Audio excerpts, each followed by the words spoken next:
Hello' everyone, আজি ওলাইছোঁ নাগালেণ্ডলৈ কহিমালৈ বুলি এটা অফিচিয়েল ট্ৰিপত। ৰাতিপুৱা ঘৰৰ পৰা ওলাওঁতে বহুত বেছি বৰষুণ দি আছিল আৰু মই যিহেতু আজি লাঞ্চ স্কিপ কৰিম, সেয়েহে মই নগাঁৱৰ ডালিমি ধাবাত সোমাই অকণমান পেট ভৰাই খাই ল'লোঁ। লগতে গাখীৰ দিয়া চাহকাপ, কিয়নো বাহিৰত বহুত বেছি বৰষুণ দি আছিল আৰু গাখীৰ দিয়া চাহকাপে সঁচাকৈ বৰষুণৰ সময়ত এক যাদুৰ দৰে কাম কৰে। আহি মই কহিমাত সোমালোঁ। বতৰটো ইমান ধুনীয়া আছিল আৰু মই গাড়ীতে অকণমান ৰেডি হৈ ল'লোঁ যিহেতু বহুত লং জাৰ্ণি আছিলে। আৰু কহিমাৰ যিটো টপ হিলৰ পৰা যিটো ভিউ আহে ৰাইজ, সঁচাকৈ ইমান ধুনীয়া ভিউ। আমি মানে ব্লেছড হয় যে আমি নৰ্থ ইষ্টত থাকোঁ, আমি নৰ্থ ইষ্টৰ দৰে পৰিৱেশ এটাত ডাঙৰ দীঘল হৈছোঁ। আজি কাম শেষ হোৱাৰ পিছত মই ডিমাপুৰতে থাকিম।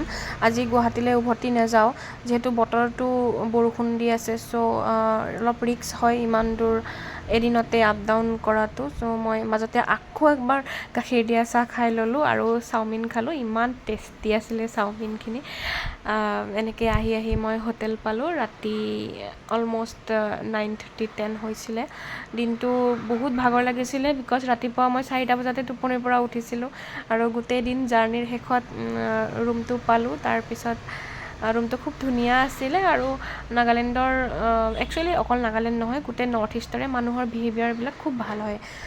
চ' মই ৰুম পাই ফ্ৰেছ হৈ ডিনাৰ কৰিলোঁ যিহেতু লাঞ্চো স্কিপ কৰিছিলোঁ। চ' সোনকালে ডিনাৰ কৰি মই শুবলৈ গ'লোঁ আৰু বাহিৰত বহুত ধুনীয়া বৰষুণ, বহুত ধুনীয়া বতৰ আৰু মই এনেকৈয়ে আজিৰ দিনটো ইয়াতে সমাপ্ত কৰিলোঁ। কাইলৈ ৰাতিপুৱা আকৌ গুৱাহাটীলৈ যাম।